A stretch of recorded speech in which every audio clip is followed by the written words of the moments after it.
si Pia Santos from the DSUD NCR, and I will be your host for today.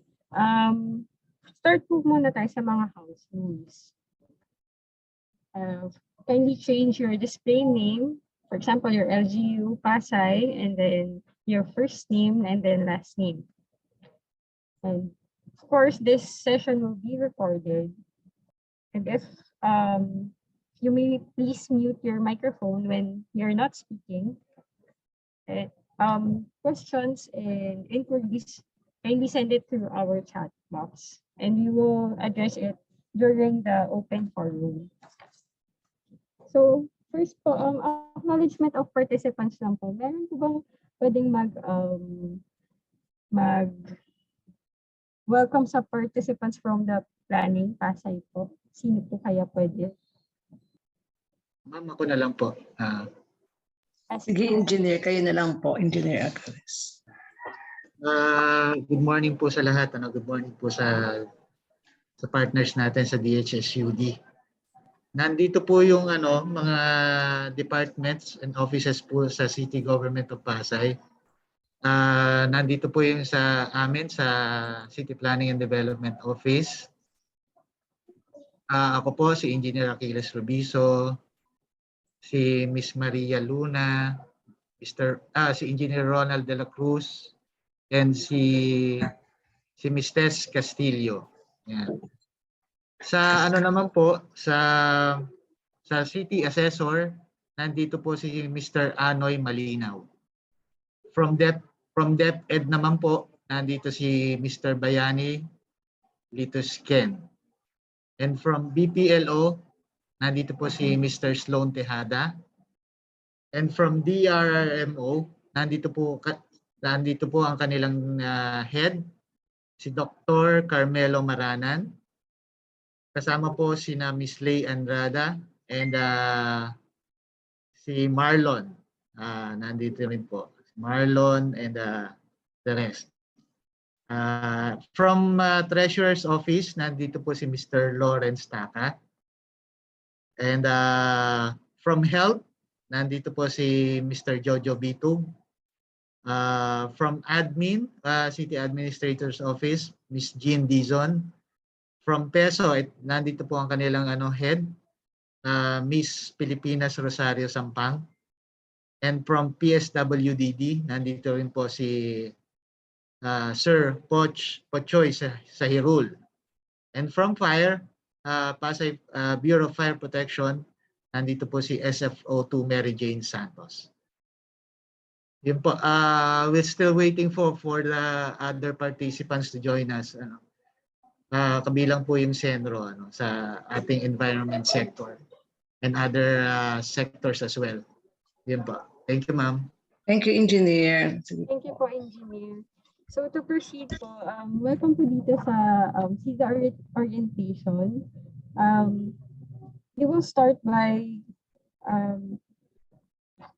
giving welcome remarks from Ms. Vanji, our OIC in the ELU. Ms. Vanji. Ako na po. Good morning. I'm Evangeline Palileo, Officer in Charge of the Environmental Land Use and Urban Development Planning of the National Capital Region, DSUD. Thank you to each and every one of you here for being here with us today. We are very pleased to welcome the local government unit of Pasay, particularly the City Planning Development Office and various sectoral division of your offices as mentioned by Engineer Rubiso. Thank you po for coming and for joining us this webinar orientation. Our office, DSUD NCR, ELUP, is pleased to present to you preliminary discussion for today's orientation, which is an overview of the mainstreaming of climate change in disaster risk assessment, CDRAM. A comprehensive workshop orientation will be undertaken on March 15 and 17. Tama ba ako, Ms. Pia? 15 and 17 this year. Next month na po yun. We will provide you technical assistance and guide your local government unit in the preparation of climate disaster risk-sensitive comprehensive land use plans and zoning ordinances, in the preparation for updating of your CLUP and zoning ordinances. in the allocation and regulation of land use so that exposure and vulnerability of the population, infrastructure, economic activities, and the environment to the natural hazards and climate change can be minimized or even prevented. As most of us knew and heard that our country, Philippines, is among the most hazard-prone countries in the world. Hundreds of individuals are affected annually by disasters caused by natural hazard.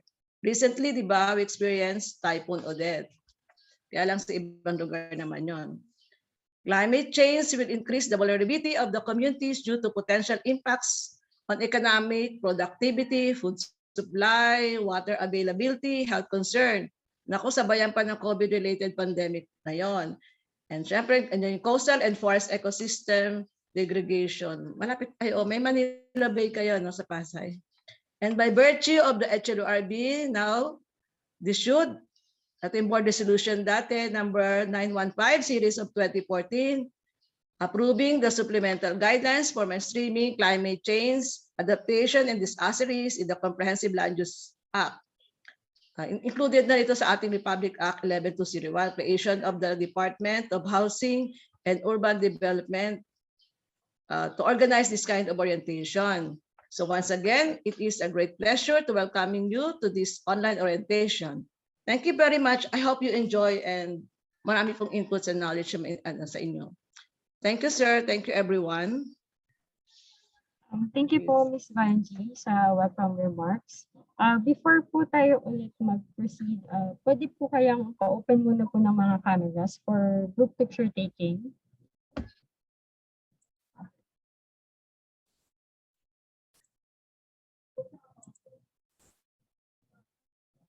So, 2 panels po tayo.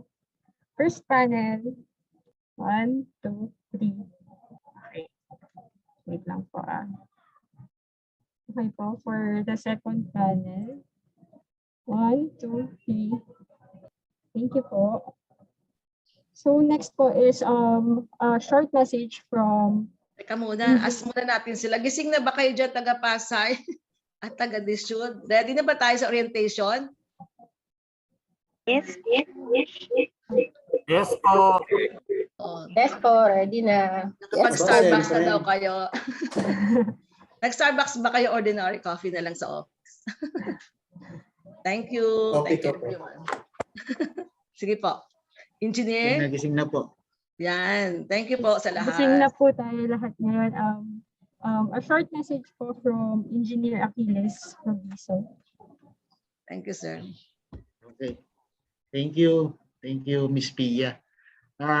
Unang-una, nagpapasalamat po ako dun sa partner natin sa Department of Housing, Settlements, and Urban Development or DSUD para sa opportunity na to na para ma-orient po tayo tungkol sa climate and disaster risk assessment.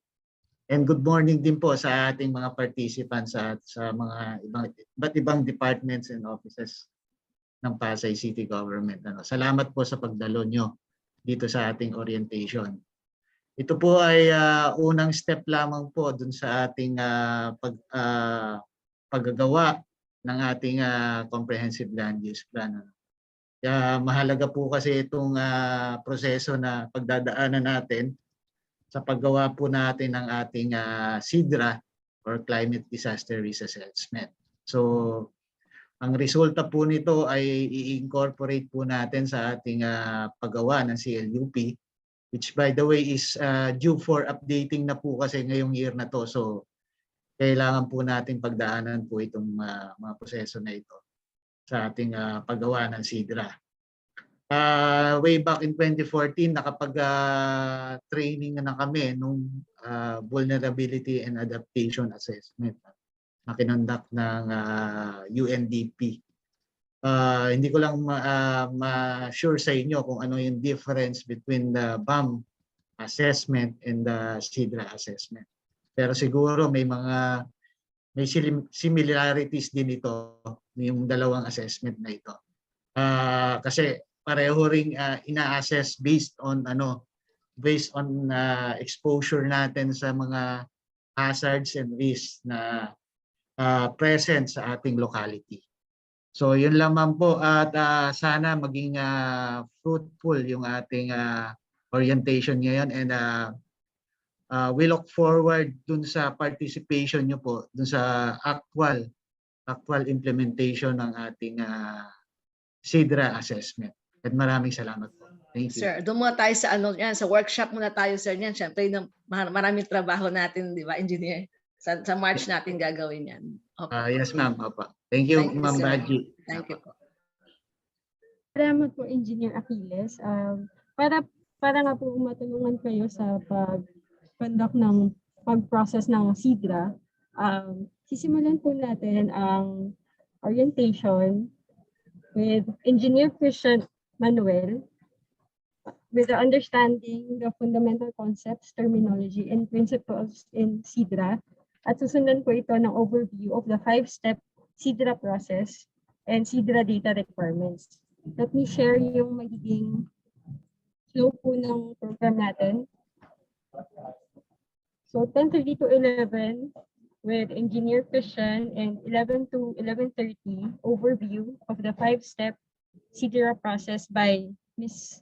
Godet Suma and to be followed by the open forum and then the ways forward for 11:50 to 12 o'clock.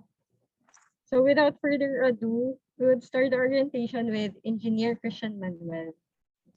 And thank you, Miss Pia. And so before I start, confirm ko lang sa ating participants if okay naman po yung audio ko. Can I get a thumbs up na lang from you kung rinig naman yung audio? Ayan, thank you po sa mga nag-respond. So for the first lecture this morning, dun po muna tayo sa mga fundamental concepts, relevant terminologies, and yung mga kino-consider nating principles dito nga sa climate and disaster risk assessment. So bago tayo mag 5-step SIDRA process, dun muna tayo sa ating mga concepts. And so for the first part ng lecture this morning, this presentation will define and explain the concepts of climate change, hazards, and risk, pati nga yung ating mga relevant terminologies. The outline of this presentation will be first, doon tayo sa mga basic principles and basic concepts. Then, ano nga ba yung climate? Ano nga ba yung hazards? Ano nga ba yung risk? And yung mga terms na may encounter natin later on sa 5-step SIDRA process. Yan. So for the basic principles and concepts, so ito I'm sure na napagdaanan na natin to. Climate and weather. Is there any difference? Climate, pag sinabing climate, keyword dito is long-term. Long-term average weather pattern in one place. So itong climate it's influenced by the slow changes sa ocean, sa land, even yung Earth's orbit around the sun. Pati yung energy output ng sun. And it's fundamentally controlled by the balance of energy of the Earth and its atmosphere. Yeah, so basically climate, long-term siya compared sa weather na short-term. So weather is yun yung conditions at a particular time and a particular place. Yeah, so nandito yung mga temperature and rainfall. And weather, since short-term siya, it can change very rapidly from day to day and from year to year. And yung mga changes, it involves yung ating shifts sa temperature, sa rainfall, sa winds, and sa cloud. So, key difference ito, for example, considering yung climate, ano nga ba yung climate ng Pilipinas?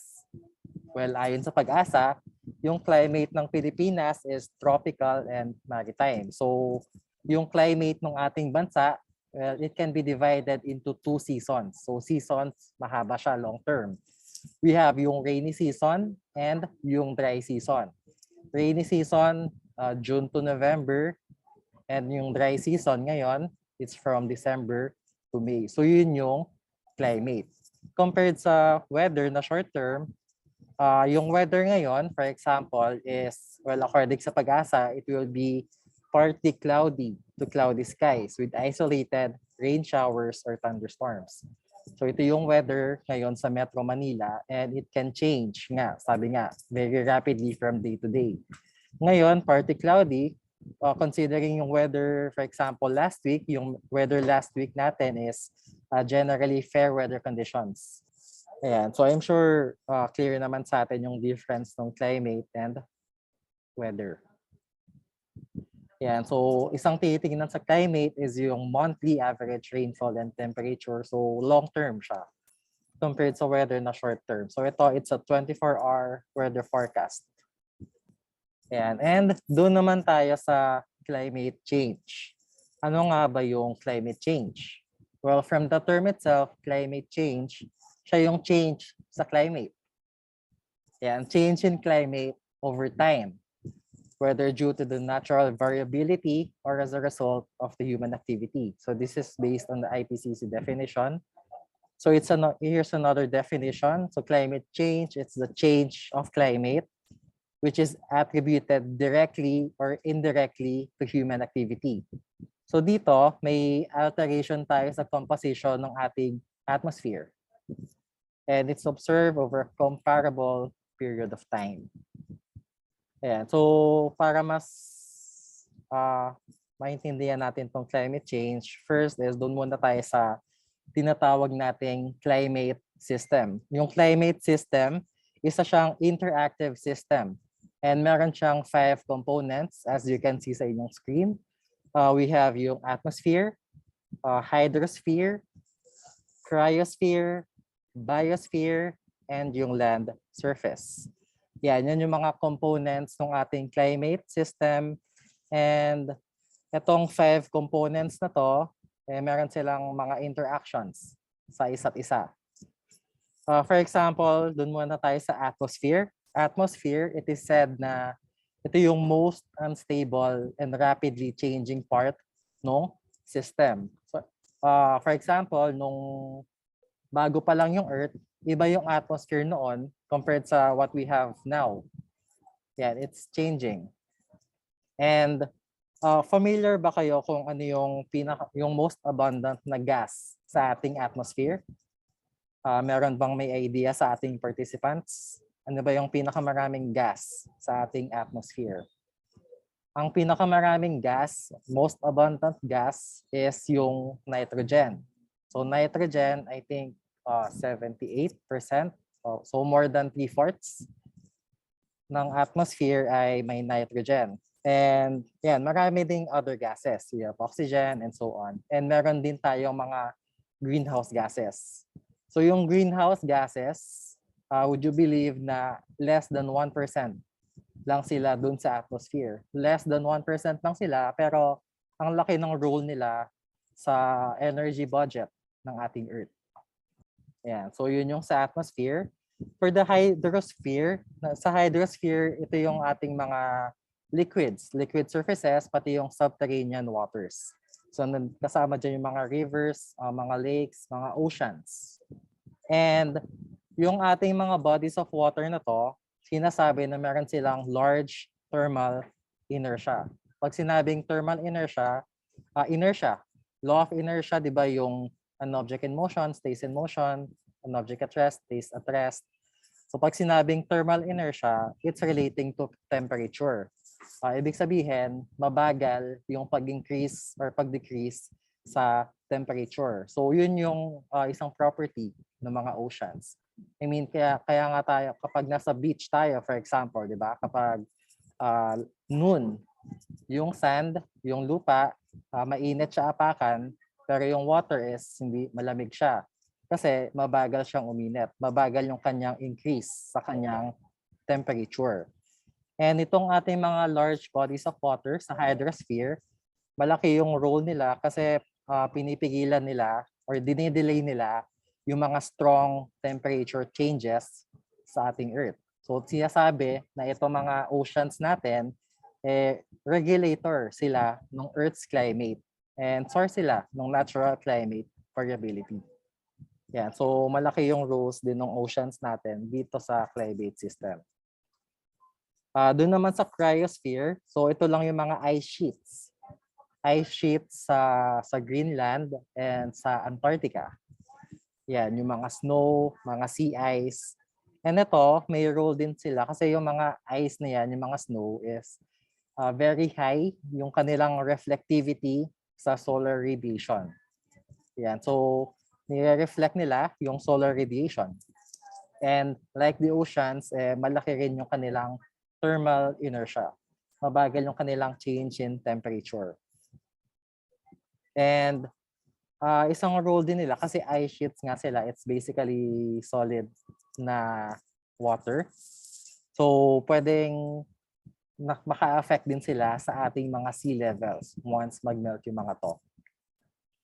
Another component, yung land surface. Sa land surface, nandito lang yung mga vegetations and soils. And ito, they affect and they control how energy received from the sun is returned to the atmosphere. So may role din sila doon. Pati yung sa biosphere.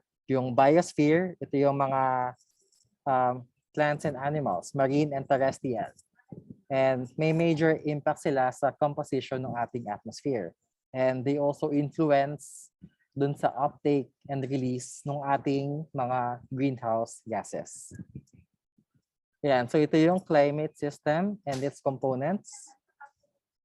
Next, dun tayo sa sinasabi nating greenhouse effect. Yung greenhouse effect, as you can see on your screen, is the rise in global temperature due to the process by which the gases in the atmosphere trap the heat coming from the sun that is re-radiated by the Earth's surface and re-emitted downwards. Yeah, and so dito sa greenhouse effect, meron tayong mga greenhouse gases or what we call GHGs. And yung mga greenhouse gases is ito yung water vapor, clouds, carbon dioxide, methane, nitrous oxide, and halocarbons. Water vapor, H2O, isa siyang natural greenhouse gas and it is said to be the strongest greenhouse gas. Ayan. And isa rin siyang variable component ng ating atmosphere kasi water vapor is basically water na in gas form. So dun sa atmosphere kasi is meron din tayo mga cloud droplets, so water in liquid form, and ice crystals, water in solid form. So may mga changes tayo sa phases ng ating water. And yung mga transitions sa mga phases na to, solid to liquid, liquid to gas, and vice versa, may mga na-absorb and may mga nare-release na energy sa bawat transition. Yeah, so yung water vapor is central to the climate and its variability and change. Malaki yung role ng water vapor.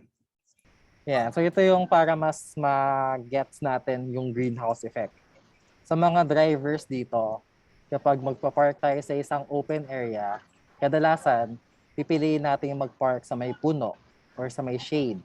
Kasi, yan nga, kapag naarawan yung ating kotse, yung heat, yung init galing sa araw, papasok sa kotse, hindi siya basta-bastang lalabas. Nandun lang yung init sa loob. So, as time passes, yung inside ng kotse natin, umiinit. Yan. Kaya kapag nag-park tayo ng matagal sa arawan, tapos after nun, papasok tayo sa kotse, kahit gabi na, ramdam pa rin natin yung init kasi na-trap nga yung ating heat doon. Yan, yun yung greenhouse effect. So basically, yung init is nandun lang sa loob, na-trap siya. Hindi siya makalabas. And then it is also said that the gases, yung ating greenhouse gases, can stay in the atmosphere for at least 50 years and up to centuries. And so those are some of the basic principles and basic concepts. Let's go to the understanding climate hazard and risk. So again, climate change is a siyang long-term shift or alteration sa ating climate, and it is attributed to the dramatic increase sa ating greenhouse gases. So pag dumami yung ating greenhouse gases, mas maraming heat yung matatrap, and magkakaroon tayo ng increasing global temperature and global warming. And so sa climate change, magkakaroon tayo ng changing climate patterns dun sa rainfall and sa wind patterns. Yan, and yan, climate change and global warming minsan napaglilito sila. Sadly, meron tayo mga climate change deniers. So sana sa atin dito wala namang ganon kasi climate change is real. For climate change and global warming, may mga people na nagde-deny doon kasi for example, nangyari sa US, I think last month or nung December lang. May isang state sa baba, I think Texas, yung buong Texas is nag-snow. Eh, hindi naman daw normally nag-snow doon. So, problem siya kasi yung mga tao doon, hindi sila sanay sa snow. So, hindi sila properly equipped with the infrastructure na kailangan for snow. Yan, madulas na yung mga kotse, nag-freeze yung pipes nila. So, hindi sila handa doon. And yung isa sa mga reasons ng mga climate change deniers is walang global warming. Kasi nga, ba't lumamig? So, hindi siya global warming. Well, climate change is not just global warming. Marami siyang effects. Yung climate change, if possible effects niya is yung pag-melt ng ating glaciers, yung mararanasan natin ngayon, heavier, more intense typhoons, storms, pati yung mga tagtuyot. Yan, yun yung mga under ng climate change. So hindi lang siya global warming. And as you can see, yung epekto ng climate change, marami siyang effects. May effect siya sa ating biodiversity, sa plants and sa animals. So may mga animals na yung breeding season nila ay nakadepende sa season. So kung ma-alter yung season, ma-alter din yung breeding season nila. So yung mga babies na lalabas, baka hindi sila handa sa paglabas nila. Sa kalusugan, change in climate can also lead to new diseases. And sa agriculture, dahil nga sa climate change, pwedeng maapektuhan yung ating crop productivity. Lalo na kapag may mga bagyo na mas madalas na. Sa kagubatan, maapektuhan din sila. So may mga nangyayari na ring forest fires na natural. Pati sa supply ng tubig. So as dito sa atin, sa Metro Manila. So recently, yung National Water Resources Board, parang nagsabi na sila na magkakaroon daw tayo ng water shortage by April or by May. Kasi nga kulang daw yung ulan doon sa Angat Dam. So hindi siya masyadong na-fill enough last year.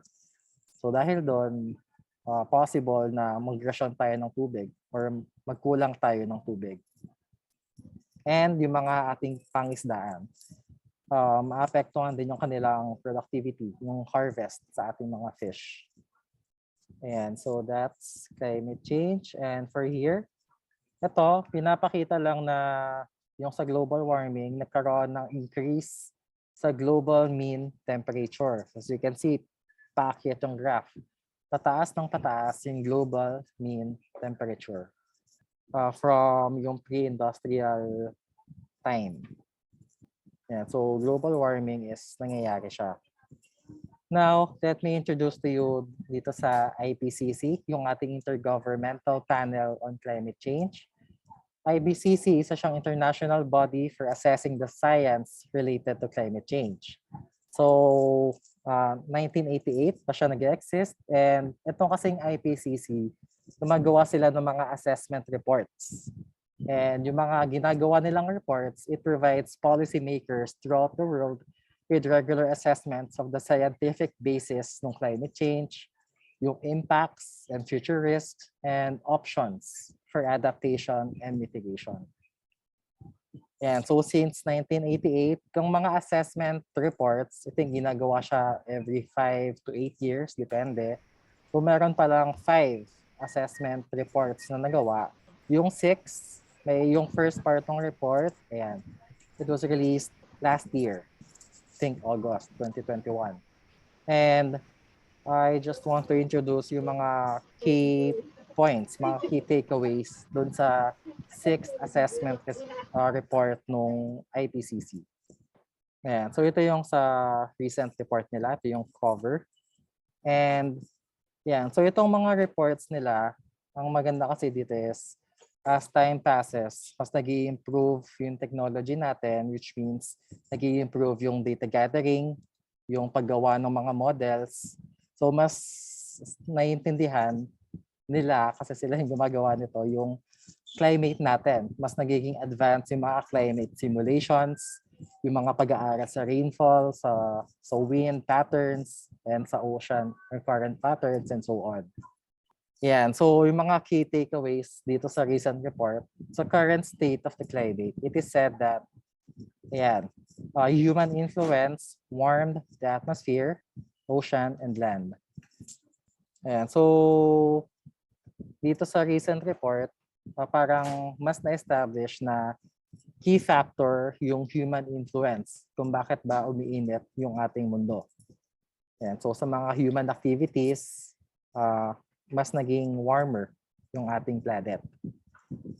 And second key takeaway is the scale of recent changes across the climate system as a whole and the present state of many aspects of the climate system are unprecedented over many centuries to many thousands of years.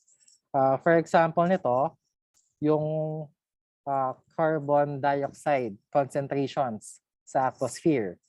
So it is said na yung carbon dioxide concentration sa ating atmosphere is higher than at any time in at least 2 million years.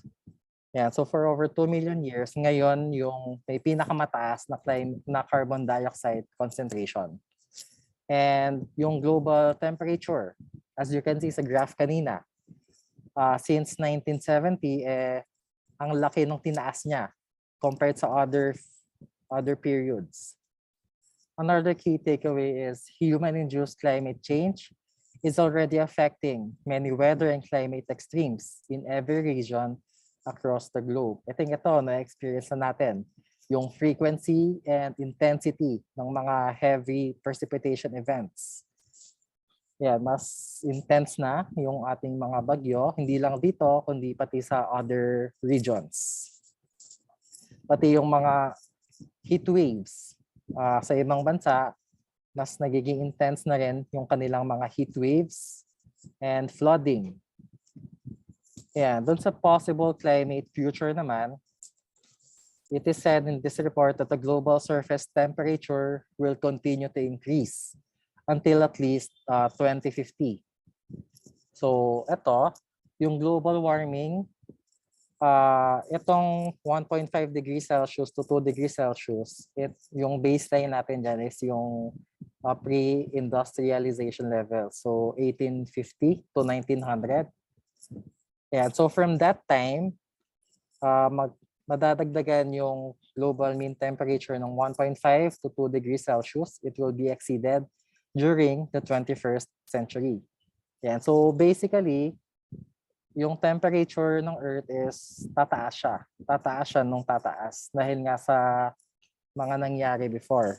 Dahil nga sa mga gases na nandun sa ating atmosphere.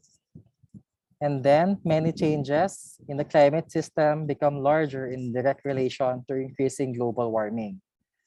Yan. So, yan, yung nabanggit ko kanina, meron na tayong increase sa frequency and intensity ng mga hot extremes, marine heat waves, heavy precipitation, agricultural and ecological droughts in some regions. Pati yung mga bagyo, mga cyclones, typhoons, storms, and yung reduction sa ating Arctic sea ice, snow cover, and permafrost. Yeah, so mas intense na yung ating mga weather and climate events or weather events.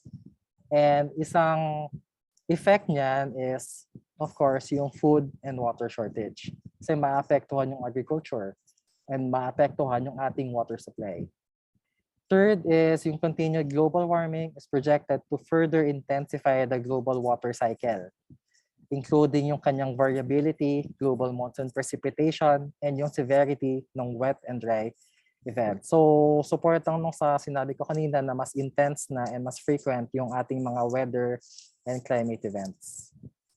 Ayan, and under scenarios with increasing CO2 emissions, yung ocean and land carbon sinks are projected to be less effective at slowing the accumulation of the CO2 in the atmosphere.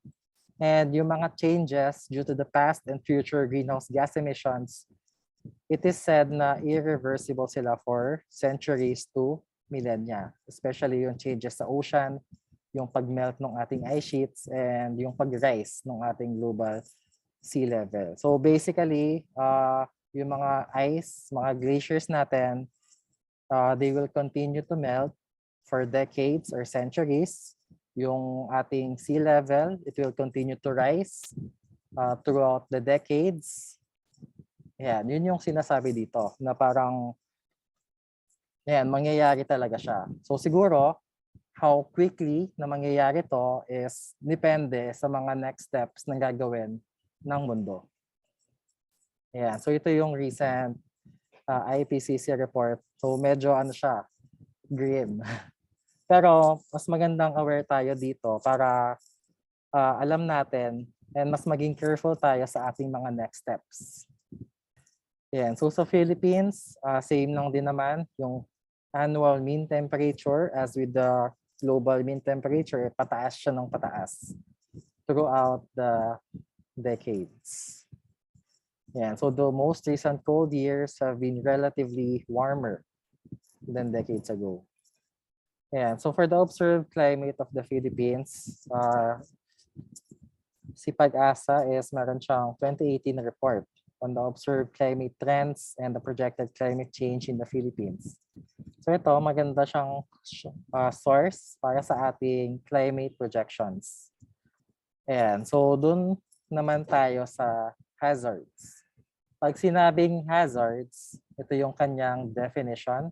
So basically, any dangerous phenomenon, substance, human activity, or condition that may cause loss of life, injury, property damage, loss of livelihoods and services, and disruption sa social and economic and damage sa ating environment. Ang hazards, marami siyang, we have two main types. We have yung natural hazards, and yung natural hazards, meron pa tayong two subtypes. We have yung hydrometeorological hazards and geological hazards. Hydrometeorological, nandito yung ating mga bagyo. So, mga phenomena or processes na atmospheric, hydrological, or oceanographic in nature. Geological is ito yung ating mga natural events, extreme natural events na nangyayari sa surface or sa crust ng ating Earth. And of course, yung man-made hazards. Ayan. So example ng ating mga hydrometeorological hazards. Of course, we have yung sa flood. We have yung strong winds and storm surge. We have yung rain-induced landslide. We have yung sinkholes, yung ground rupture, liquefaction, and we also have yung tsunami. So tsunami is a Japanese term meaning harbor waves. Ayan. So ito yung mga natural hazards. Examples yung natural hazards. For example, ng ating mga man-made hazards, we have yung pollution. We have yung fire incidents. Pati yung mga conflicts, kasama din sa ating man-made hazard. Ayan. So ito yung mga hazards. And yeah, so basically, hazard, it's something that could potentially cause harm. Yan. And dito, we have the term risk. So why Philippines is the most at-risk country? Pag sinabi naman nating risk, ano ba yung risk? Yung risk is siya yung probability na may mangyayaring harm. And ito, it will be elaborated later. Pero sa risk, ito yung mga tinitingnan natin, yung exposure and vulnerability. Yeah, so why Philippines is the most at-risk country? Well, we're highly susceptible to flooding and inundation. Yung Philippines, as we all know, is an archipelago and it's composed of low-lying small islands. Ilan na ba yung islands ng Philippines ngayon? Dati, nung grade school ako, it's 7,107. Pero ngayon, it's 7,641 islands na raw. And marami doon, may mga low-lying and small islands. And sa Philippines, 70% ng mga cities and municipalities are coastal areas. And coastal areas, so thus highly susceptible to flooding and storm surges. Ayan, so ito yung example ng mga damaging storms and typhoons, yung mga ating intense rainfall events. Ito, I think familiar naman tayo lahat sa Ormoc flash flood back in November 1991, dun sa mga buhay na nito. So Ormoc flash flood siya, pero marami daw factors kung bakit nangyari itong flash flood. Kasi madaling sabihin na illegal logging and deforestation, kulang sa puno, kaya nagkaroon ng flash flood. Pero may mga other factors din, like for example, yung geographic conditions ng area, pati yung absorptive capacity ng soil. Kasi yung soil, pwedeng na-exceed na niya yung capacity to hold water. Ayan, kaya nagkakaroon tayo ng flash flood. Pwede ring factor yung soil is susceptible to erosion.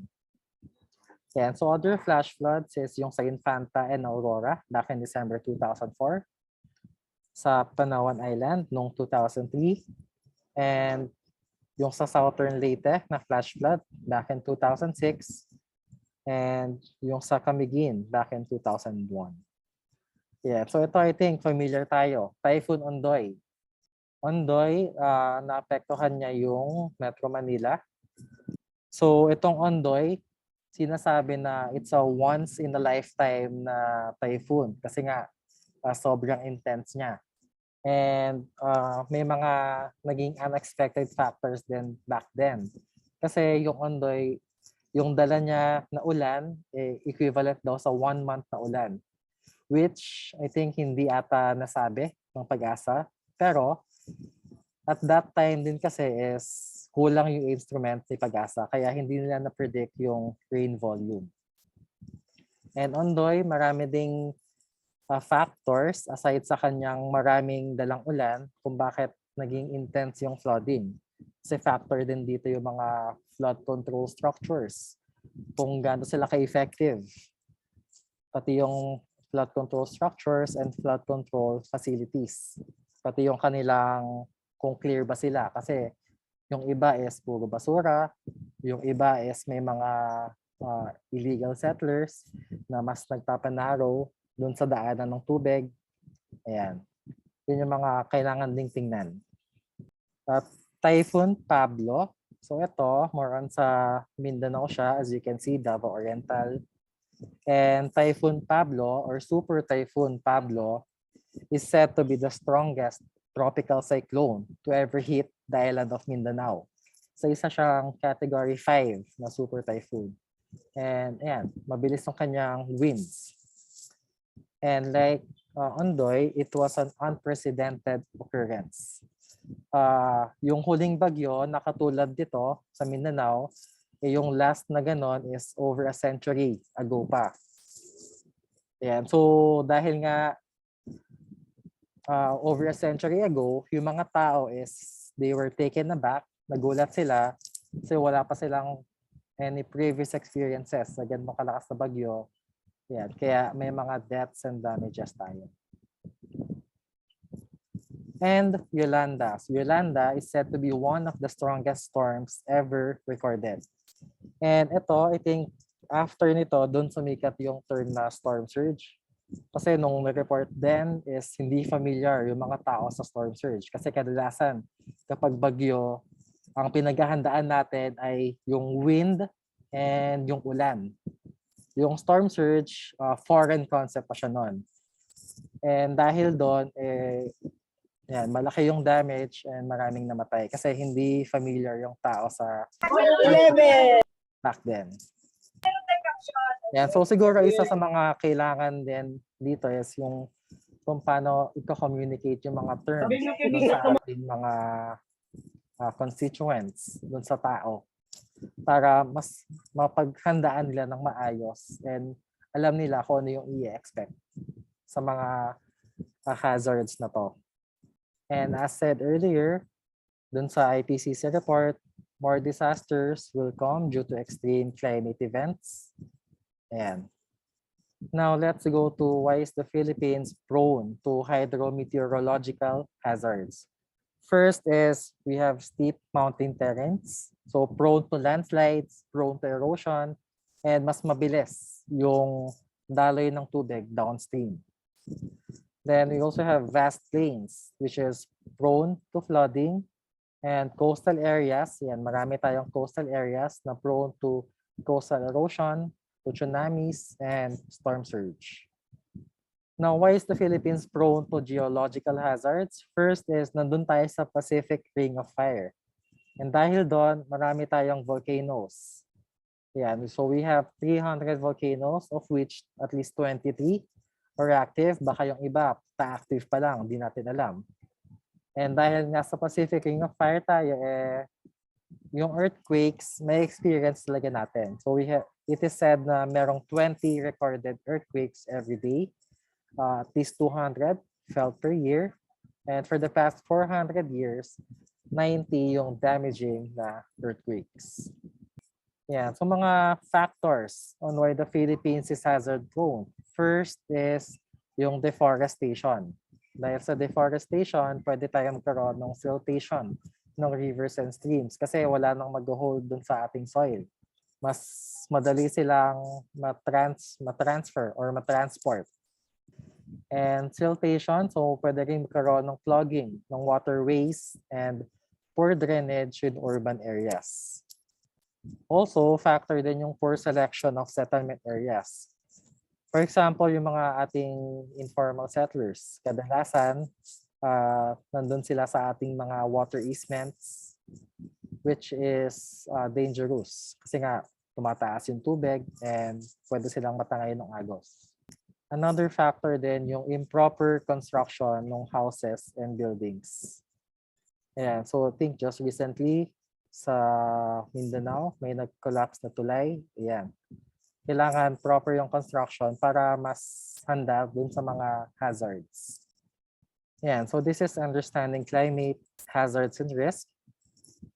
Now let's proceed to the definition of terms na may encounter natin sa 5-step CIDRA process. First is vulnerability. Pag sinabing vulnerability, ito yung degree to which a system is susceptible or unable to cope. Doon sa ating climate change, so it includes yung climate variability and extremes. We also have yung exposure. Pag sinabing exposure, ito yung mga people, properties, systems, or other elements na present doon sa hazard zones. And dahil nandun sila sa hazard zones, they are subject to potential losses. We also have yung sensitivity. Pag sinabing sensitivity, ito yung degree to which a system is affected. So either adversely or beneficially by climate-related stimuli. We also have yung adaptive capacity. Adaptive capacity, ito yung ability of a system to adjust to climate change. And so dito, ito rin yung ability na kung paano niya mamoderate yung mga potential damages and how to take advantage of the opportunities or to cope with the consequences. Yan, and ito, hazard, it was defined earlier. So any dangerous phenomenon that may cause harm, basically. And we also have yung risk. Pag sinabing risk, ito yung likelihood or probability of occurrence of hazardous events or trends multiplied by the impacts if these events or trends occur. Yeah, so ito yung mga terms na may encounter natin sa next lecture. So for now, let's have this scene. So here, meron tayong terrain and we have a body of water. If we have this terrain, which area is likely to experience flooding? Kung nandito ba yung bahay or kung nandito ba yung bahay? Yeah, so kung magkakaroon ng flood, yung mga floodplains, yung mga low-lying areas, obviously, mas exposed sila dun sa flooding. Yeah, so they are mas subject sila sa potential loss. Yeah, so kapag bumaha, ito yung maabutan, yung mga nasa low-lying areas. If we'll consider these two houses, so isa, gawa siya sa light materials compared dun sa house on the right. So let's say na nandun sila parehas sa low-lying areas. So of the two houses, which of the two is more exposed to flooding? Which of the two is more sensitive to flooding? So again, exposure, ito yung mga properties natin or systems na present sa hazard zones and subject to potential losses. Yung sensitivity is yung degree to how the system is affected. So considering these two houses, pareha silang exposed kasi pareha silang nandun sa low-lying area. Pero mas sensitive yung ating house na made of light material kasi mas affected siya dun sa flooding. Yan. So, para mabawasan natin yung ating disaster risk, marami tayong options. So, since itong two houses na to, nandun sila sa low-lying area, one option can be relocation to a higher ground para hindi na maabot ng flood.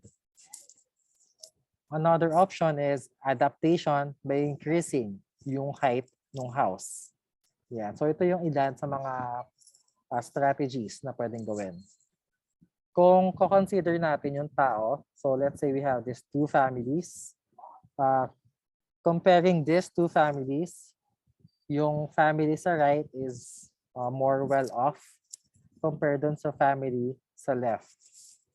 Ayan. So let's say nandyan sila sa low-lying area. What is needed to reduce vulnerability to disaster risk? So again, vulnerability is ito yung degree to which a system is susceptible to or unable to cope with the adverse effects of climate change.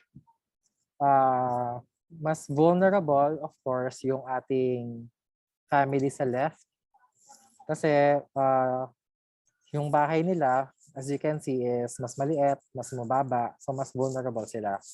So yung mga pwede natin gawin to reduce yung vulnerability, one way is to provide them with training, information, seminars sa ating mga hazards and risks para mas maging aware sila. Ayan, pati yung pag-provide sa kanila ng opportunities and healthcare. It can also reduce yung kanilang vulnerability.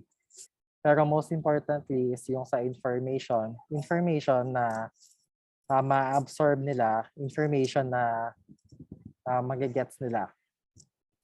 Yeah, so para sa pagdating ng mga ating hazards, mas equip sila sa kung ano yung gagawin, we can avoid yung loss of life and we can minimize yung damage sa ating mga properties.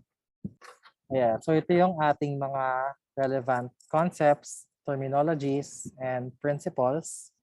And this is the end of the presentation. So before we end this first presentation, I'm gonna leave you with this quote.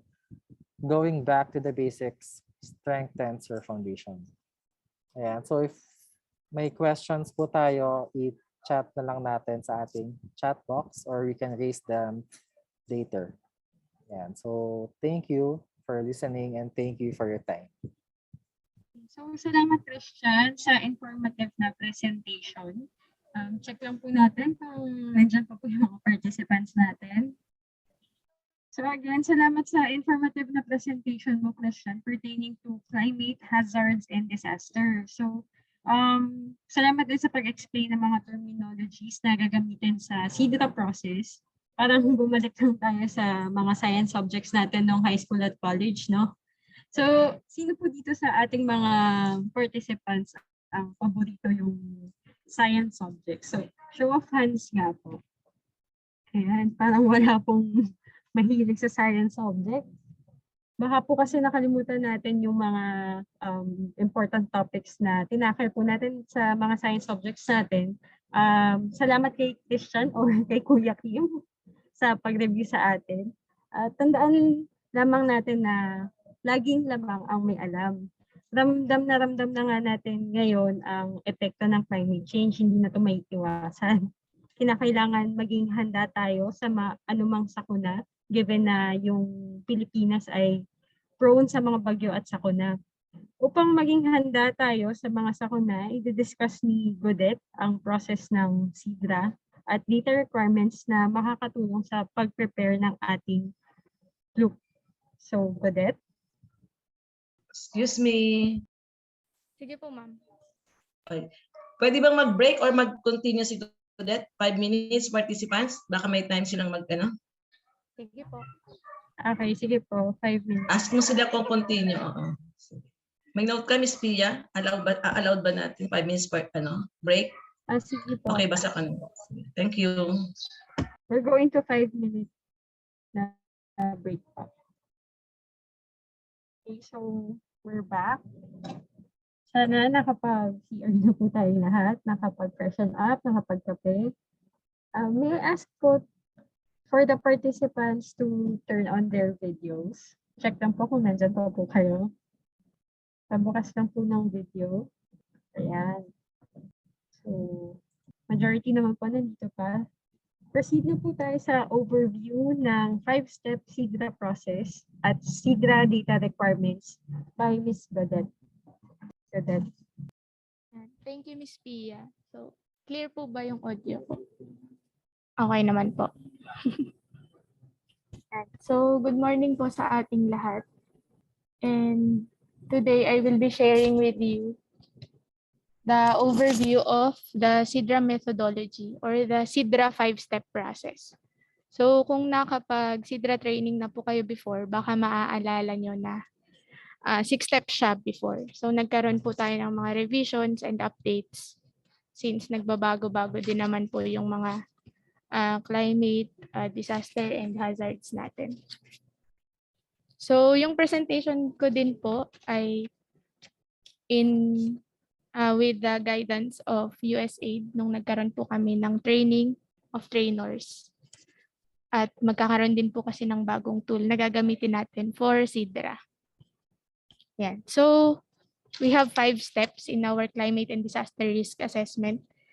First is to collect and organize climate change and hazard information. Second is to scope the potential impacts of hazard and climate change. Third is to develop the exposure database. And fourth is to conduct the climate and disaster risk assessment. And our last step is to summarize the findings. So yung step 4 po natin, yung dating steps 4 and 5. So before, climate change vulnerability assessment siya and disaster risk assessment. So ngayon, SIDRA na lang siya. Yan. So kung matagal na rin po tayo sa planning office or sa disaster office or naka-attend na ng mga disaster risk na trainings, baka po na-encounter na natin yung supplemental guidebook natin. So, ayan po yung nasa left side. And then, ngayon po, with the help nga po of USAID, so nagkaroon na ng SIDRA training module. More interactive, integrated templates, videos, and references. So, ito pong tool na to ay ituturo din namin po sa mga LGUs para kayo po by yourself ay makapag-train din sa hanggang sa barangay level. Yan. So, doon po tayo sa step 1. So, collect and organize climate change and hazard information. So, sa ating first step, our key activities is to collect data on local climate change projections, which we can get from Pag-asa. And then, dito rin po tayo mag-utilize sa paggawa ng inventory of hazard maps, mag-utilize tayo ng mapping software. So, kung for sure meron po sigurong mapping experts or GIS experts sa ating LGU. So, sila po yung makakatulong natin. And then, gather data on historical disaster damage and loss data. So, dito makakatulong naman po ang disaster office sa pag-gather ng mga data. So, way back before. So, kung merong mga senior po sa ating offices, mas malaki yung maitutulong nila since makaka-backtrack tayo sa year 90s. Yan. And then produce barangay level hazard inventory matrix. Yan. So yung magiging outputs po natin ay ang local climate change projections and extreme events. So should be based on the most recent publications by Pag-asa. So ipapakita ko po yung latest mamaya ng Pag-asa kung ano yung cover page niya. And then yun nga pong historical disaster damage, loss data, inventory of natural hazards, and summary of barangay level hazard inventory matrix. Yan. So ito naman po ay depende rin sa kung ano yung available na data sa ating LGU. So ito po kasing step 1 yung magiging baseline information natin sa pag-proceed natin sa mga next steps. Ayan. So yung image po sa right, yun yung Philippine Climate Extremes Report 2020. So yan yung latest natin. And then ito na rin po yung gagamitin natin for our SIDRA formulation. So sa loob po nitong book na to ay merong data on seasonal temperature and seasonal rainfall, number of extreme events, and general changes. So for Pasay, ika-call out na lang po natin dito kung ano yung mga sasakto sa ating area na nakalagay yung mismong LGU natin na Pasay City. Yan. And then example po ng seasonal temperature and seasonal rainfall. So naka-divide na po into 4 yung ating months of the year. So December, January, February, March, April, May, June, July, August, and September, October, November. So dyan na po nakakategorize yung ating temperature. So until 2065 po yung projection nitong climate natin. Unless mag-update po ulit ang Pag-asa. Yan. So ito lang din po yung example kanina. So this is for Puerto Princesa City. Ayan po yung graph nila. And then for extreme events, ganito naman po yung magiging itsura niya. And then for inventory of hazard maps, so magpapatulong nga po tayo sa disaster office natin since dapat sila yung may database nitong mga hazard maps ng ating city. So for flood, and kung wala pa po, pwede naman tayong mag-request sa mga agencies, national agencies. So for example, for flood, we can request from DOST, MGB, and NOAA, LIDAR. And then rain-induced landslide, MGB and LIDAR again, and storm surge. Ayan, doon din po. And for tsunami, sa PHIVOX naman. So, sa mga ganito pong agencies, so mag-letter request lang tayo. Siguro po maganda as early as now kung kulang pa yung mga data na nasa atin or hindi updated. Since medyo matagal din po bago maka-acquire ng data from them since maraming nagre-request din sa kanila. And then yung source of hazard maps, so sa climate change related Pag-asa. For our geologic maps from PHIVOX, yan, so sa earthquake related, volcanic activities, and sinkhole, ayan, dun po tayo lalapit. And then for the hydrometeorologic, sa Pag-asa naman din po tayo magre-request. And pwede rin i-consider yung hazard maps produced by DOST NOAA. And so example lang po ng exposure to rain-induced landslide map. This is in Puerto Princesa City. So makikita, siguro familiar naman na po tayo sa mga ganitong klase ng maps. Since dapat naka-post din ito sa ating City Hall or sa mga conspicuous places for the awareness of everybody. So makikita natin kung ano yung areas na high susceptibility, yung color red, medium yung green, and then yellow yung low. Yan. So for storm surge naman, so syempre yung mga coastal barangays, coastal areas, sila yung exposed to storm surge. And then for tsunami, ito rin naman po yung example. So ang pinagkaiba sa tsunami na map, meron pong tsunami height. Ayan, so gaano kataas ba aabot yung tsunami sa mga areas na to. And then ito, yung historical disaster damage and loss data. Ito po, mas maganda kung may workshop talaga and may baon-baon tayong data from years back. Since mas detailed, mas maganda po yung magiging resulta. So bakit nga po ba tayo nagkakaroon ng listing ng historical disaster damage and loss data? So for the previous disasters kasi, mape-predict din natin in a way kung kailan ulit posibleng mangyari yung isang typhoon. So sa mga data na magagather natin, so baka makita natin kung ilang years ba bago ulit mangyari yung ganito katinding bagyo or landslide or other hazards. Yan, so hindi lang po yung name ng hazard, pati na rin kung ilan yung affected barangays, number of casualties, affected, houses damaged, and damage to properties. So sa data rin na ito, kung makukuha natin siya, makikita din natin and pwede nating tingnan siya in the future kung may bagyo man na mangyari ulit, gaano po ba karami yung pwedeng maapektuhan ulit, yung mga bahay, and ano po ba yung dapat nating gawin para ma-prevent yung ganito ulit na eksena. So we will also produce barangay level hazard susceptibility inventory matrix.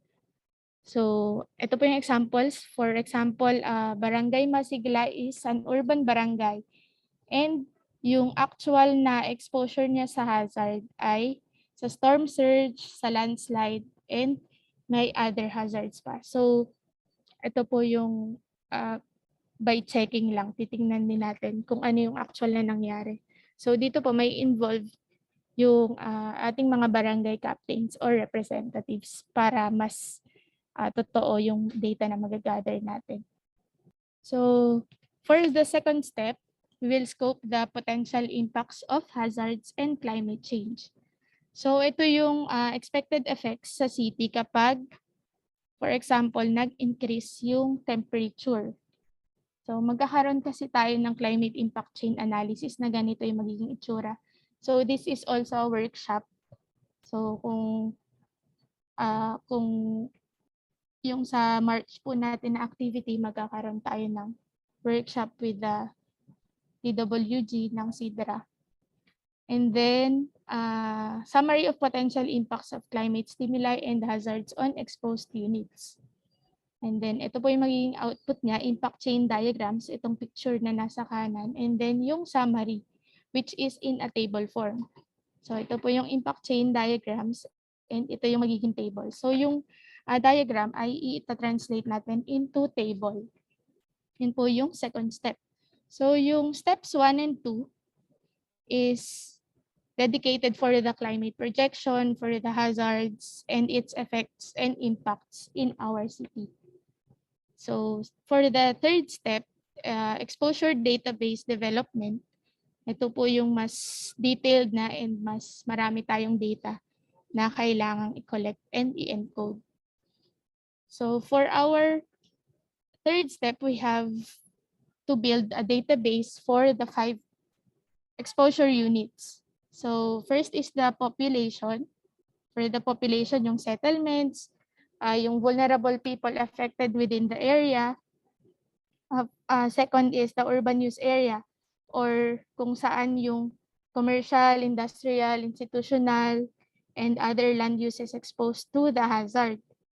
And then for our NRBP or natural resource based production area, kung meron pa po tayong agricultural, forest, and mangroves or those areas involving production. So kung wala naman po, pwede rin natin siyang skip since hindi naman siya essential sa ating assessment. And then for our critical point facilities, ito po yung essential facilities natin during the occurrence of hazards.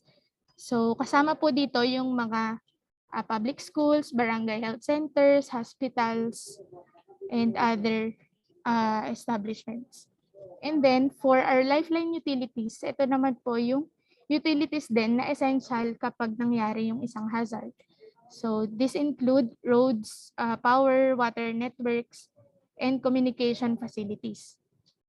And then yung output po natin ay itong ating exposure database tables. So each exposure unit must be overlaid with the hazard map. So ito po yung example. So for this is in Mimaropa. So residential building footprint, pwede tayong magkaroon ng map, and flood susceptibility. Yan. So i-overlay lang po natin yung mga hazards natin. So kapag pinagsama po natin yung residential building footprint and in-overlay siya sa flood susceptibility. So ang magiging result ay yung nasa lower portion, which is the exposure to flood of population map. Yan. So pag pinagpatong na natin, makikita na natin kung ano yung mga buildings na exposed to low, medium, high, and very high flooding. Yan. So this is for population naman po. Yan. So yung spatial component natin, yung mga i-input natin ay magiging GIS-based siya. So yung tables na makikita po natin sa mga presentations ay ipoprovide ng DSUD. So we will give you copies of these tables. Tapos mag-encode lang po kayo and then may mga formulas na siya sa loob. So mag-auto-compute na siya. So there are indicators for each vulnerability component for sensitivity, adaptive capacity. And then a raw value for each indicator is assigned to a spatial component or polygon, usually done per barangay or cluster basis. So for example, for Barangay Pag-asa, the number of exposed informal settlers in this barangay, ayan, tig-1 lang.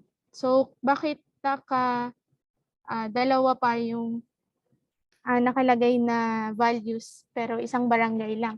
So for example kasi sa Barangay Bagong Pag-asa, hindi naman buong barangay ay exposed to flooding. So hinati nila yung area. So magkakaroon na lang siguro ng remarks para ma-identify kung ano yung area na binabaha or ano yung area na hindi. And then the percentage of exposed informal settlers divided by households. Yan. So naka-provide na nga po yung mga formula natin sa table. And then ma-automate na yung score depending on the percentage value. So yan, makikita na natin yung sensitivity score agad-agad by just encoding kung ilan yung exposed informal settlers. And so ito yung expanded na version ng table. So yung mga yellow na portion. So makikita natin kung sino yung mga vulnerable sa ating sector. So yung informal settlers, yung mga nakatira sa dwelling units made from light materials, young dependents, and old dependents. So i-disaggregate lang natin yung mga data from our population and then input sa ating table. And then, ayan, may assigned weights na siya. So for indigenous people, solo parents, and pregnant women. And then, dahil may naka-assign na weight, so sa dulo, magkakaroon na ng matatabulate na yung average sensitivity score for each barangay, considering yung ating mga exposed na mga vulnerable sectors. So this is just to show kung ano yung naging development from AR4 framework, and then ngayon ang gamit na natin ay AR5 framework. So ito yung updated, yung nasa kanan. So sa kaliwa kasi, kino-consider natin yung exposure, sensitivity, then yung potential impact niya, and kung ano yung adaptive capacity ng area. And then saka lang ang dulo niya ay kung ano yung vulnerability nila. So for AR5 framework, ang titingnan na natin ay yung hazard, yung vulnerability, and exposure. So magre-result yun sa risk. So parang the higher the frequency or magnitude of the occurrence of hazard, plus kung mas maraming exposed sa ating area, and kung mas marami yung vulnerable population, old and young population or PWDs, mas mataas yung magiging risk ng isang area. So yung risk, yung pinakang gusto nating maintindihan dito na siya yung probability of occurrence ng hazardous events or trends multiplied by the impacts of these events or trends that may occur. So ito lang po yung ilan sa mga indicators na gagamitin natin for our population exposure. So yan, nabanggit naman na po yung iba. And then for the last column siguro, yung exposure indicators natin, ito yung makukuha natin from our CBMS, kung meron po ba tayo na CBMS, or kung wala naman, ay from our PSA data or Philippine Statistics Authority. Yan. And for urban use area exposure, ito naman po. Hindi ko na iisa-isahin. Pero kapag nag-encode naman na po tayo sa ating mga tables kung saan tayo naka-assign, so makikita natin itong mga indicators na to. So most probably ito yung mga data na kailangan nating i-gather. So for example, ang ating exposure to flood of urban use areas. So in-overlay lang yung urban use area sa ating flood hazard map. Ayan. So yung malapit sa coastal area, sila yung mas prone to flooding. And then for our natural resource production area exposure, meron pa po ba? Meron sa Pasay City since malapit tayo sa Manila Bay. So baka meron pa po ba or wala na? Yan. Pero for sure yung mga hazards ay present since meron tayong mga coastal barangays. Yan. And then example lang din po ng natural resource production area exposure. So hindi na natin ipapakita yung urban use areas dito sa map na to. Pero lahat ng ipapakita na lang natin ay yung natural resource-based production areas. And then for our critical point facilities, ayan naman po yung ating mga indicators. So for example, papakita natin yung existing condition ng building or establishment and kung ano yung adaptive capacity, for example, ng kung siya ay government institution, kung may insurance ba, may capacity and willingness to retrofit or relocate. And then yung exposure indicators niya ay gaano ba ito kataas, gaano kalaki sa sukat sa total area, and kung ano yung maapektuhang area, and yung unit cost or replacement cost. So this is exposure to flood of critical point facilities. Ayan. So parang for lifeline utilities, ito naman po yung mga examples. And then yung map. So basically, hinihimay-himay natin per exposure unit and per hazard. So kung mas marami tayong hazards, i-multiply natin yun dun sa ating mga exposure units. So kung meron tayong 3 hazards sa Pasay, multiply natin dun sa 5 exposure units. So meron tayong 15 na ipoproduce na exposure maps. So kung gusto pa natin per barangay, so kung kaya natin, kung kahit maraming barangay, so multiply ulit natin. So ganun kadami yung kailangan nating ma-produce na mga maps. Pero mas maganda syempre kung per barangay since mas specific siya and pwede natin siya i-distribute sa ating mga barangays. So where do we get data for our exposure database? So yun nga sa mga agencies, national agencies, or kung meron sa ating mga offices or departments within our LGU, mas maganda kasi mas madali na natin makukuha yung data. So for our population, we can get it from the SWD, kung may population office, DILG, and from the planning office. For the urban area, so sa CPDO, mas maganda kung may updated na existing land use tayo before tayo mag-proceed sa SIDRA training or workshop. And then for our natural resource-based production areas, kung meron pa ba tayong MENRO or agriculture office. And then for our critical point facilities, syempre engineering office, building office, and disaster office. And then lifeline utilities, engineering office, building office again.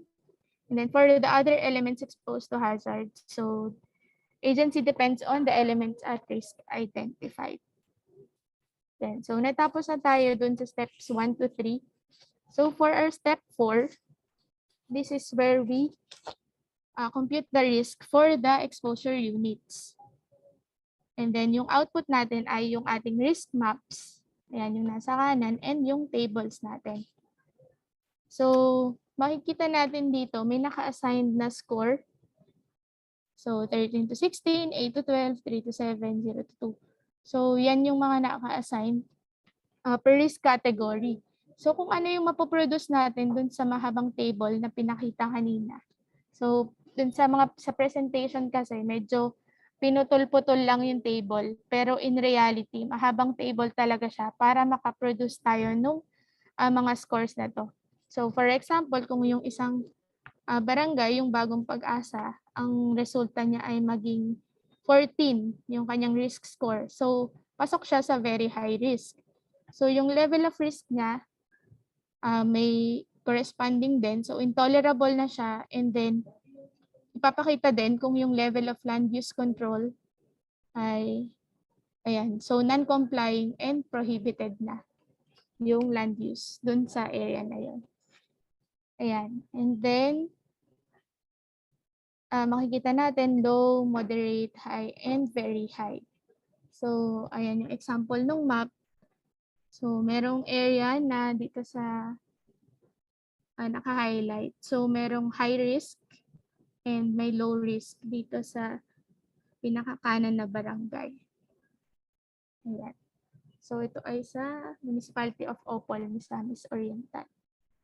And then, ito yung so ito yung magiging results dito, yun yung magiging guide natin for program and policy options para sa Pasay City.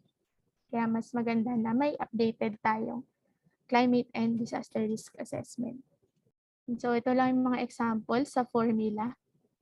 So before sa ating supplemental guidelines or guidebook, subjective pa yung scoring. Parang sa mga workshops, mag-average lang tayo ng votes nung, for example, sa isang group, kung ano yung judgment natin dun sa isang area. But now, dito sa ating SIDRA training module, objective na yung scoring and with consultation and validation na down to the barangay level. So, ayan yung updated natin. So, makikita nyo, konting input nyo lang, lalabas na yung risk category.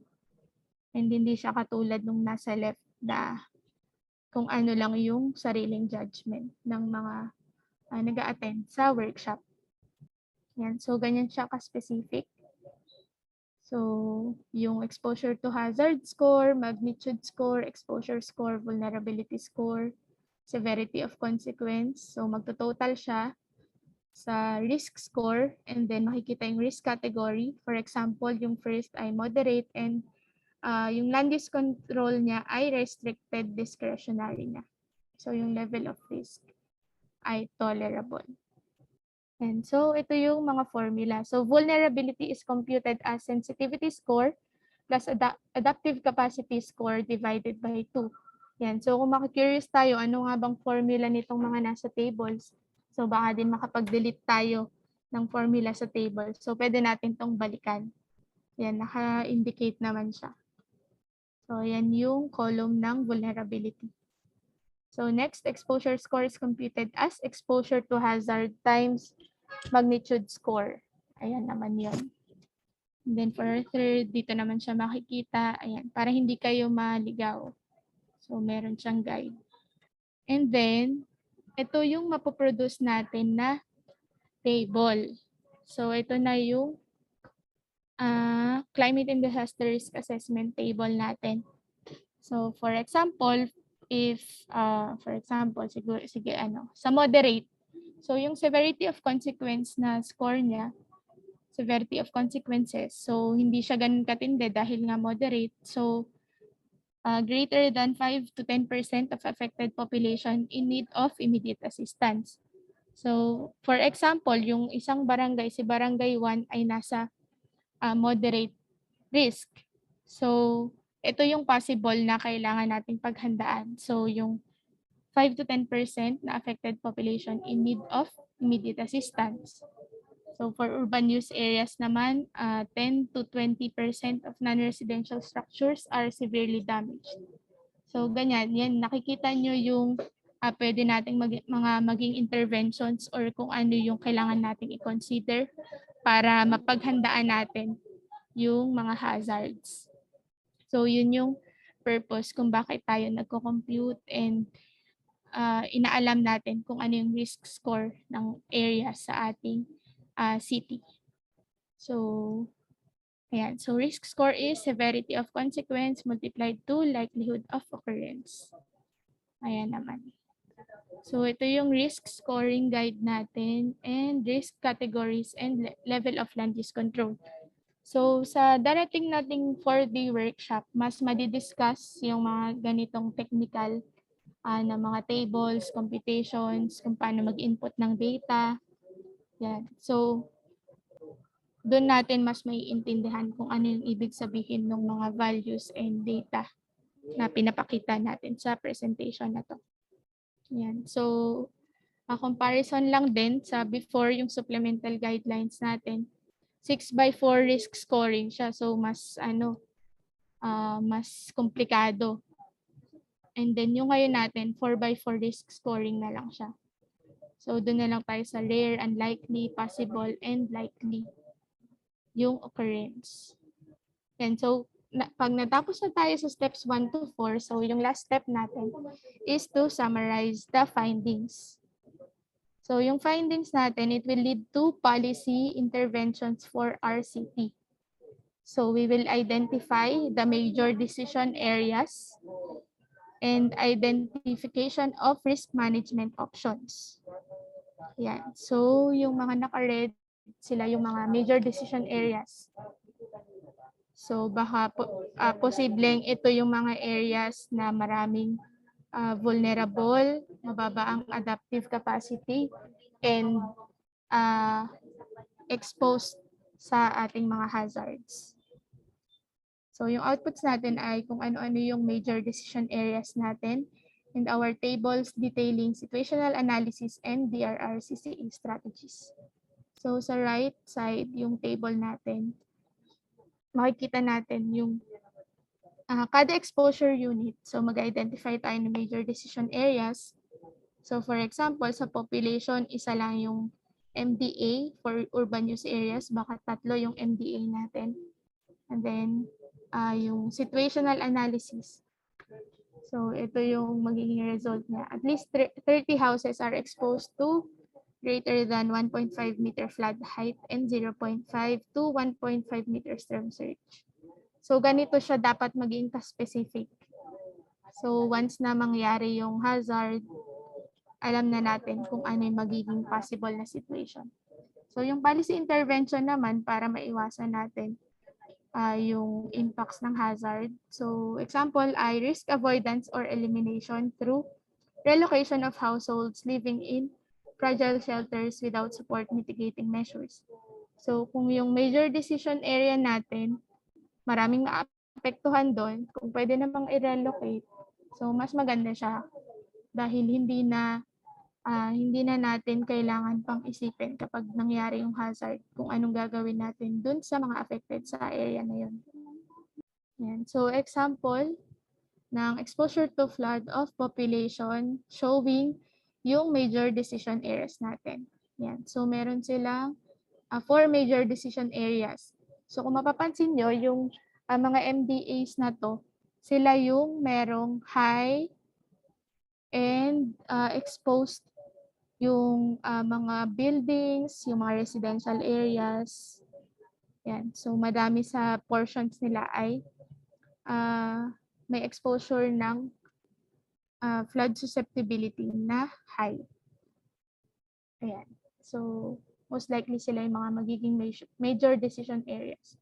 Minsan pa, kapag sobrang daming hazards na present sa city or municipality, sila talaga yung napipinpoint agad na major decision area. Ayan. So, sa pag-summarize din natin ng findings, hindi lang maps, pero kailangan kapag meron tayong mapa, meron din tayong kwento. So, yung MDA 1 natin, ipapakita natin yung situation dun sa area na yon. Ayan. So, for example, commercial development is unprecedented despite exposure to flood. Yan. So kahit binabaha, tuloy-tuloy pa din daw yung commercial development. So ano yung magiging risk management option? Risk reduction through implementation of preparedness measures such as evacuation drill, establishment of EWS, and putting in place structural measures. Yan. So nakikita natin kung paano na magiging kwento yung mga kwenta natin for our steps 1 to 4.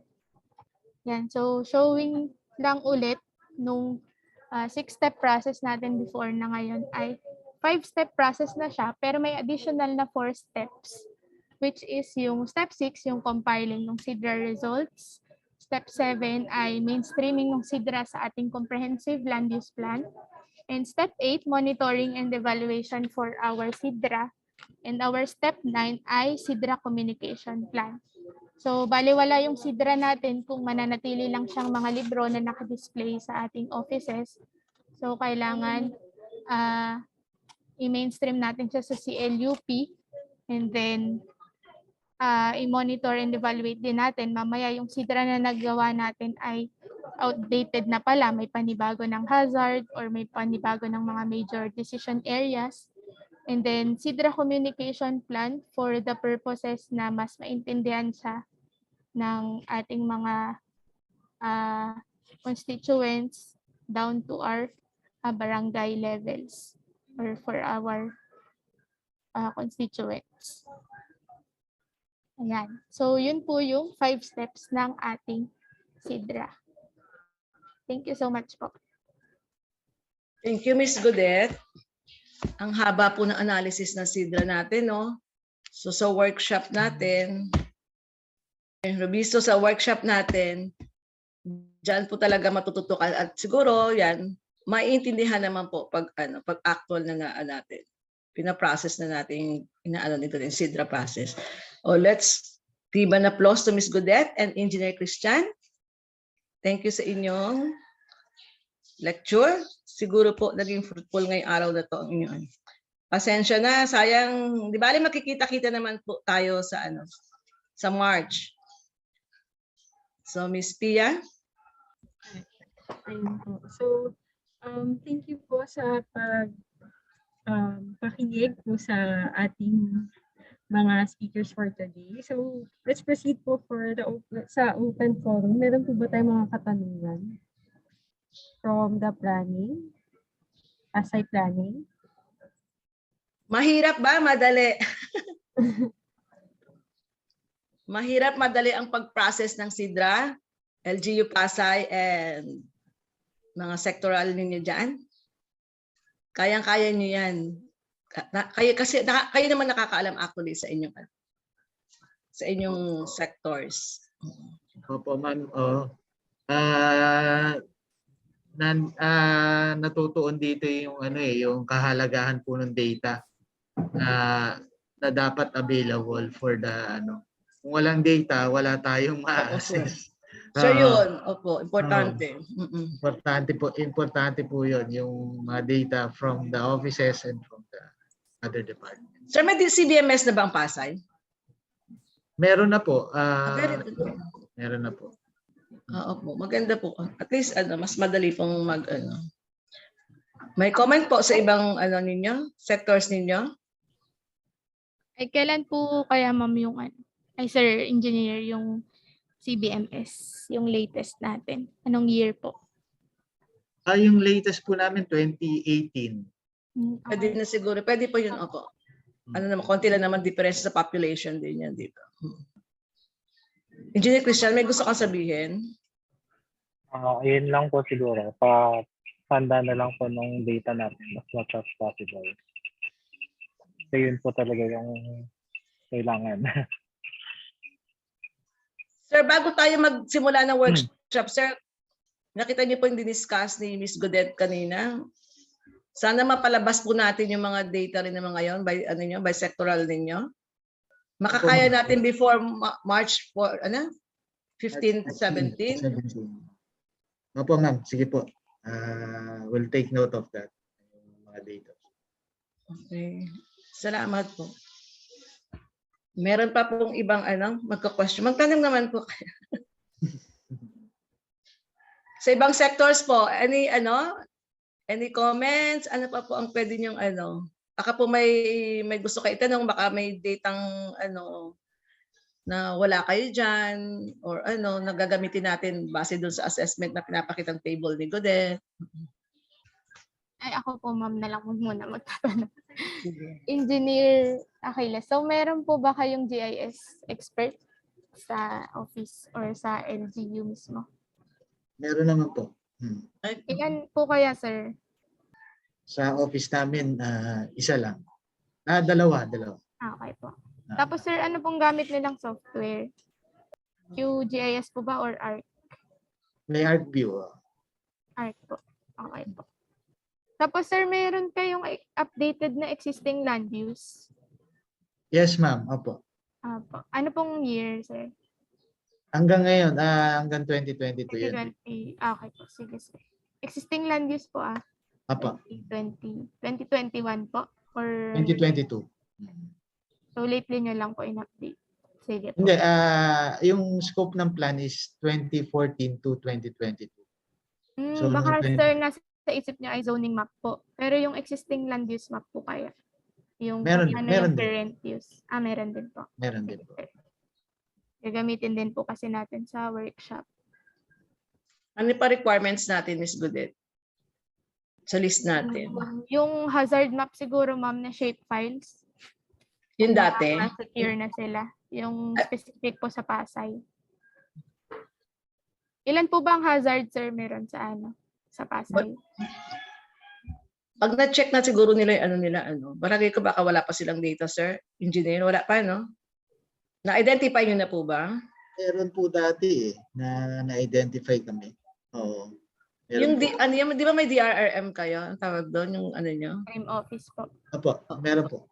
Baka sila, no? Meron, sir, no? Sige, sir. So, bali, first time nyo po na magsisidra talaga, na full-blown sidra. Yes, ma'am. Opo. Okay po. Noted, sir. Okay, sir. So, tanghalian na. Wala kayong tanghalian sa inyo, ha? Baka mag-off na tayo. Wala na pong question. Thank you po very much, LGU Pasay, at lahat-lahat po sa inyo. Miss Pia. Ayun po. So, thank you. Nasa po, yung magiging venue po ba natin is sa Pasay po ba? Or Hindi ko pa alam kay Engineer Viso kung saan yung venue. Wala pa atang tentative na yun po, venue po, tsaka yung mga attendees po. Most probably, ito din po yung magiging attendees po natin. Po. Mag-coordinate na kami ni Engineer Viso. Sige po. So, yun po. Thank you po for, pasensya na po, nag-ano ko po yung camera ko.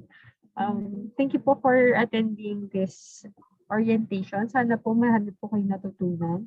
And mag-enjoy po tayo sa ating lunch. To end our orientation, hayaan nyo po na i-share namin ang You Should Him. Oh, ito pa bagong issue team. Bago po kayo mag-leave, panoorin niyo po. Thank you. Ayan, thank you po. Ayan, nakita niyo na po yung aming office dyan sa video na yan. Yung mga hindi pa nakakapasyal doon. Ayan po ang picture ng aming office. Salamat po sa inyong lahat. Ingat po kayo. Stay safe, everyone, and God bless. Thank you. Thank you, everyone. Thank you po. Thank you. Thank you po. Thank you. Thank you Picture po. po muna bago po May mag-leave. picture pa ulit. Picture. Ang higpit. Ayan, kayo rin po mamimit namin sa sir, sila po mamimit din natin sa sa workshop natin. Itong mga grupo natin, sir. Yes, ma'am. Opo. Thank you po. 1, 2. First panel po, 1, 2, 3. Second panel po, 1, 2, 3. Okay na po. Thank you. Salamat. Thank you. Thank you. Sige po. Sagutan Thank na lang din you. po ng feedback po. form. Enjoy your own Sagutan din lunch. po ng feedback form na isasend po namin sa chat box. Thank you po. Para mag-guided sila dyan sa sa next workshop natin. Thank you po. Okay po. Thank you.